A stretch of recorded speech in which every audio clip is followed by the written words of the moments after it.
राधे राधे, जय श्री कृष्णा। आज के एपिसोड में हम आपको ब्रिज के पंचम वन काम्य वन के प्रमुख प्राचीन स्थानों के दर्शन कराने वाले हैं, जहां श्री कृष्ण बलराम गाय चराते थे। काम्य वन को प्राचीन वृंदावन भी कहा जाता है और वर्तमान में इसे कामा के नाम से जाना जाता है। काम्य वन के प्रमुख दर्शनीय स्थलों के प्रथम भाग में आपने चरण पहाड़ी के दर्शन किए, जहां श्री कृष्ण जी के चरण चिन्ह आज भी विद्यमान हैं। फिसलनी शिला के दर्शन किए, जहां श्री कृष्ण जी बाल सखाओं के साथ फिसलनी का खेल खेलते थे।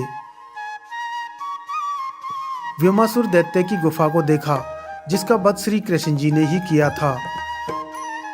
84 खंबा नामक भवन को देखा, जिसका संबंध भी महाभारत काल से ही बताया जाता है। विमल कुंड के दर्शन किए, जहां श्री कृष्ण जी ने 16,100 ब्रज कन्याओं के साथ विवाह किया था।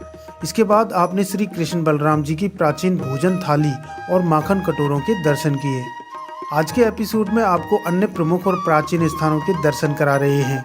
तो आइए याद करते हैं भगवान श्री कृष्ण जी की लीलाओं को और दर्शन करते हैं इन प्राचीन स्थानों के। ब्रज के 4 धाम। भगवान श्री कृष्ण जी ने अपने माता पिता को 4 धामों की यात्रा करवाने के लिए 4 धामों का आह्वान किया और ब्रज में ही 4 धामों को स्थापित किया, जो हूबहू 4 धाम की तरह ही हैं।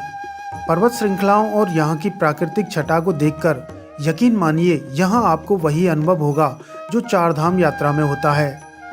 काम्य वन यानी कामा से लगभग 10 किलोमीटर चलने पर सबसे पहले आपको दर्शन होते हैं केदारनाथ धाम के।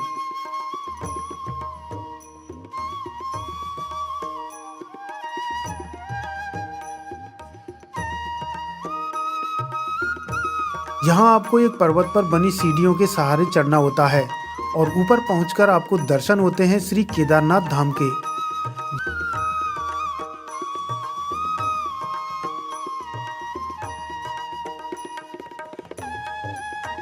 जहाँ एक बड़े से शिलाखंड के नीचे आपको भगवान भोलेनाथ के प्राचीन शिवलिंग के दर्शन होते हैं। इस स्थान की बनावट हूबहू केदारनाथ धाम की तरह ही है। इस पर्वत की शिलाओं की एक खास विशेषता है कि इन शिलाओं को गौर से देखने पर आपको इनमें कई देवी देवताओं की छवि नजर आती है। देखिए, इस शिला के अंदर से गणेश जी ने भी आंख बना दी है। ये नंदी जी का दर्शन है। ये बीच में पूंछ बनी हुई है छोटी सी।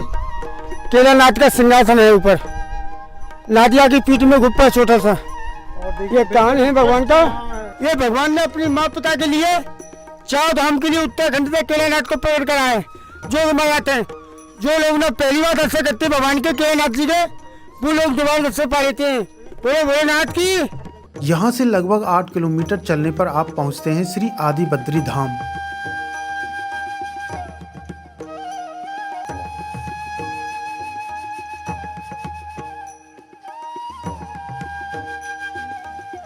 जैसे आपको श्री बद्री धाम में नारद कुंड के दर्शन होते हैं, ठीक वैसे ही यहाँ तपो कुंड के दर्शन होते हैं। यहाँ एक तपस्वी ने घोर तपस्या की थी और श्री कृष्ण जी के साक्षात दर्शन किए थे।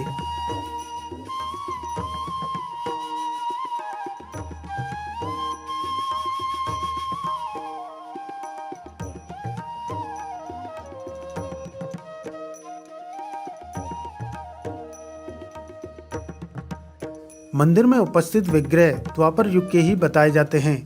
जिस तरह से आपको बद्री धाम में नर नारायण के दर्शन होते हैं, ठीक उसी तरह यहाँ भी नर नारायण के दर्शन होते हैं।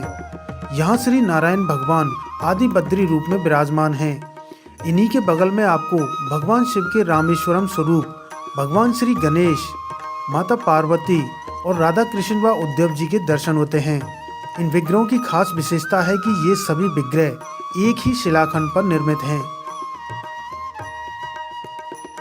अब आपको दर्शन कराने ले चल रहे हैं श्री गंगोत्री यमुनोत्री के, जो आदि बद्री धाम से लगभग 1.5 से 2 किलोमीटर की दूरी पर स्थित हैं। यह स्थान चारों ओर से ऊंची ऊंची पर्वत श्रृंखलाओं से घिरा स्थान है।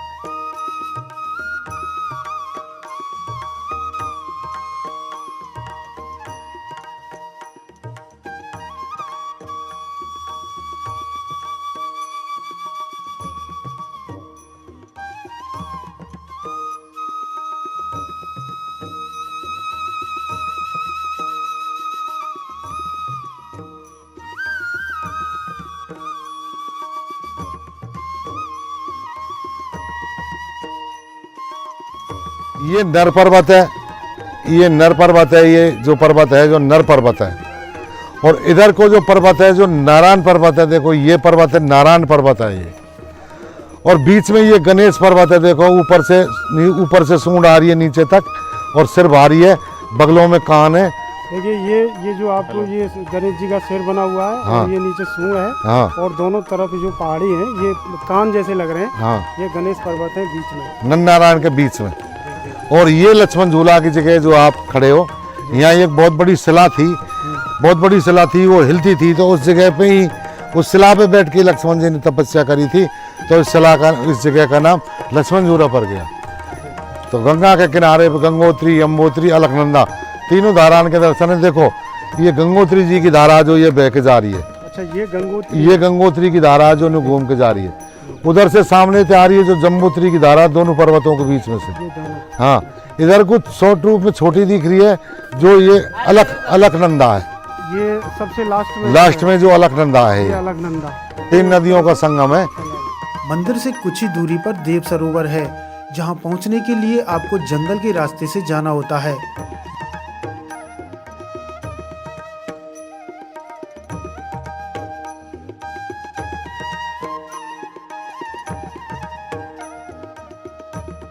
यह सरोवर भी पर्वतों से घिरा हुआ है। पर्वतों की हरियाली यहाँ की सुंदरता को और भी बढ़ा देती है।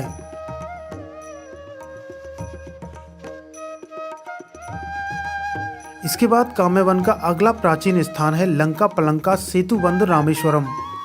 मान्यताओं के अनुसार जिस तरह भगवान श्री कृष्ण जी ने 4 धामों की स्थापना की थी, उसी तरह उन्होंने ब्रज में श्रीलंका और सेतुबंध रामेश्वरम को प्रकट किया। यहाँ आपको उसी अशोक वाटिका के दर्शन होते हैं जहाँ रावण ने सीता माता को बंदी बनाकर रखा था।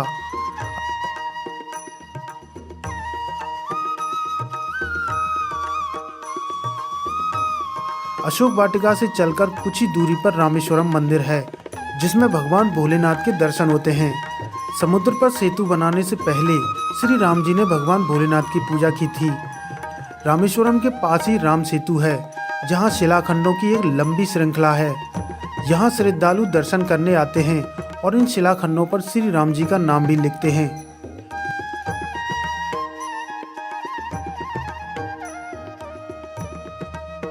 यह स्थान काम्यवन में बिमल कुंड से लगभग 1 किलोमीटर की दूरी पर स्थित है। काम्यवन का अगला प्रमुख स्थान है वृंदा देवी मंदिर। वृंदा देवी राधा रानी की अंतरंग सखी हैं। इस मंदिर में वृंदा देवी के अति सुंदर और प्राचीन विग्रह के दर्शन होते हैं, जिन्हें वृंदा देवी का ब्रज में सबसे प्राचीन विग्रह बताया जाता है, जो किसी समय वृंदावन में गोविंद देव जी के मंदिर में विराजमान थे। परंतु सन 1669 में जब मुगलों ने वृंदावन पर आक्रमण किया, तब श्री गोविंद देव जी और वृंदा देवी के विग्रह को कामन लाया गया और यहाँ से श्री गोविंद देव जी के विग्रह को जयपुर रवाना कर दिया गया और वृंदा देवी को यहाँ काम्यवन में ही रखा गया। तब से श्री वृंदा महारानी काम्यवन में भक्तों को दर्शन दे रही हैं। यहाँ दूर दूर से श्री राधा कृष्ण जी के भक्त वृंदा देवी के दर्शन करने आते हैं। काम्यवन की पंचकोशीय परिक्रमा का शुभारंभ इसी मंदिर से किया जाता है, जो 5 दिन तक चलती है। काम्यवन के अन्य प्राचीन स्थानों के दर्शन आप अगले एपिसोड में करने वाले हैं। काम्यवन के प्रमुख स्थानों का ये एपिसोड आपको कैसा लगा, हमें कमेंट सेक्शन में जरूर बताइएगा। ऐसे ही और इन्फॉर्मेटिव वीडियो देखने के लिए हमारे चैनल को सब्सक्राइब करके घंटी वाला बटन दबाइए।